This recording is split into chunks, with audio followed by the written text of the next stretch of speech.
Video में हम विलियन के चैप्टर में दो टॉपिक्स का अध्ययन करेंगे। पहला टॉपिक है हमारा वाष्प दाब का अवनमन और दूसरा टॉपिक है राउल्ट का नियम। सबसे पहले हम समझेंगे वाष्प दाब का अवनमन। इसको एक प्रयोग के माध्यम से समझेंगे। हम एक पात्र लेते हैं, इस पात्र में एक विलायक लेते हैं। ये विलायक एक वाष्प बनाएगा और ये वाष्प इस विलायक में नीचे की ओर दाब डालती है। ये कहलाता है विलायक का वाष्प दाब। मान लीजिए इस विलायक का वाष्प दाब है P।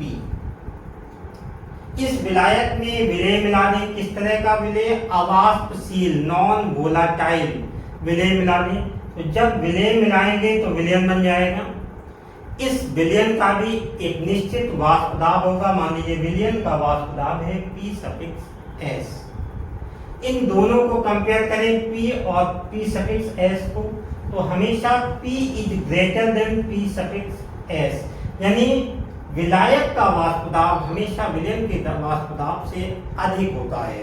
कारण क्या होता है उसका? कि जब हम विलेय इसमें मिलाते हैं तो विलेय के अणु एक रेजिस्टेंस डेवलप करते हैं, अवरोध उत्पन्न करते हैं। इस अवरोध के कारण वाष्प दाब घट जाता है। विलायक के वाष्प दाब और विलयन के वाष्प दाब का अंतर वाष्प दाब का अवनमन कहलाता है।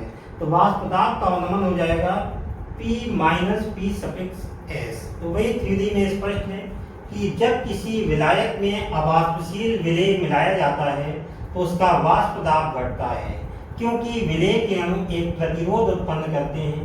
अर्थात विलायक का वाष्प दाब सदैव विलयन के वाष्प दाब से अधिक होता है। विलायक के वाष्प दाब और विलयन के वाष्प दाब का अंतर वाष्प दाब का अवनमन कहलाता है।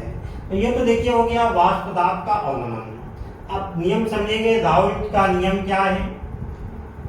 राउल्ट का नियम कहता है कि वाष्प दाब का आपेक्षिक अवनमन विलेय के मूल प्रभाज के बराबर होता है। वाष्प दाब का अवनमन अभी आपने पढ़ा क्या होता है? P(P)(S). अगर हम इसको विलायक के वाष्प दाब से डिवाइड कर दें तो हो जाएगा वाष्प दाब का आपेक्षिक अवनमन। तो वाष्प दाब का आपेक्षिक अवनमन P(P)(S)(P) ये बराबर हो जाएगा n plus capital N। Small n क्या है? विलेय के मूलों की संख्या। कैपिटल N क्या है? विलायक के मूलों की संख्या। मान लीजिए तन विलयन है, जितने भी अनुसंख्यक गुण हैं हम वाष्प दाब को निकाल रहे हैं। तो वाष्प दाब एक अनुसंख्यक गुण है और अनुसंख्यक गुण तन विलयन के गुण होते हैं, क्योंकि तन विलयन आदर्श विलयन के रूप में व्यवहार करते हैं। तो तन विलयन का मतलब क्या हुआ? जिसमें विलेय बहुत कम मात्रा में हो, यानी विलेय के मूल स्मॉल n बहुत कम होंगे। किसके कंपैरिजन में? कैपिटल N विलायक के मूलों की संख्या में। तो जब किसी बहुत छोटी संख्या को हम बड़ी संख्या में जोड़ते हैं तो उसमें कोई विशेष परिवर्तन नहीं होता। इसलिए हम small n plus capital N को लगभग बराबर मान सकते हैं कैपिटल N के।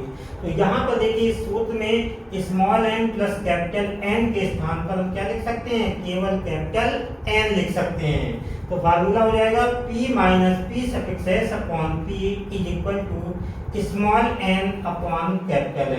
और क्योंकि स्मॉल n यानी विलेय के मूलों की संख्या बराबर होती है विलेय की मात्रा ग्राम में बटे विलेय का अनुपात। विलेय के मूलों की संख्या को इस विलेय की मात्रा ग्राम में तो स्मॉल w से प्रदर्शित करेंगे और विलेय के अनुपात को स्मॉल m से प्रदर्शित करेंगे। इसी तरह से कैपिटल N यानी विलायक के मूल बराबर हो जाएंगे विलायक की मात्रा ग्राम में बटे विलायक का अनुपात। तो विलायक की मात्रा ग्राम में कैपिटल W से प्रदर्शित करेंगे और विलायक के अनुभाग को कैपिटल M से प्रदर्शित करेंगे। तो जब हम स्मॉल n और कैपिटल N की वैल्यू को इस फार्मूले में रखेंगे तो फार्मूला हो जाएगा P(P)(S)(P) is equal to small w upon small n into capital W upon capital N। तो ये राउल्ट का नियम हो गया। दो स्टेप में राउल्ट का नियम होता है। दूसरा स्टेप देखेंगे इसके बाद।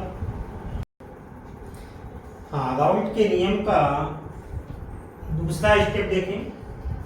दूसरा स्टेप कहता है राउल्ट के नियम का विलयन की किसी वाष्पशील घटक का आंशिक दाब उसके वाष्प दाब तथा मूल प्रभाज के गुणनफल के बराबर होता है। मान लीजिए एक विलयन है, इसमें दो वाष्पशील घटक हैं, एक वाष्पशील घटक A है और दूसरा वाष्पशील घटक B है। मान लीजिए A का आंशिक दाब है स्मॉल p सफिक्स a, तो ये बराबर हो जाएगा उस A का वाष्प दाब इंटू उस A के मोल प्रभाज। तो स्मॉल p सफिक्स a बराबर हो जाएगा capital P suffix a into h suffix a। और मान लीजिए B का आंशिक दाब जिसे हम प्रदर्शित किया है स्मॉल p सफिक्स b से, तो ये बराबर हो जाएगा capital P suffix b into x suffix b। तो ये नियम कहता है कि विलयन के किसी वाष्पशील घटक का आंशिक दाब उसके वाष्प दाब और मोल प्रभाज के गुणनफल के बराबर होता है। तो ये तो दोनों घटकों का दाब हो गया। मान लीजिए कुल दाब कैपिटल P से प्रदर्शित कर रहे हैं, तो ये कितना हो जाएगा, इन दोनों के योग के बराबर हो जाएगा। तो P बराबर हो जाएगा P suffix a into P suffix b। जब हम इन दोनों की वैल्यू यहाँ पर रखेंगे तो ये हमारा सूत्र आ जाएगा capital P is equal to capital P suffix a into x suffix a plus capital P suffix b into x suffix b। यहाँ पर ये x सफिक्स a क्या है, a का मूल प्रभाज, और x सफिक्स b क्या है, b का मूल प्रभाज। तो ये आपका राउल्ट का नियम हो गया।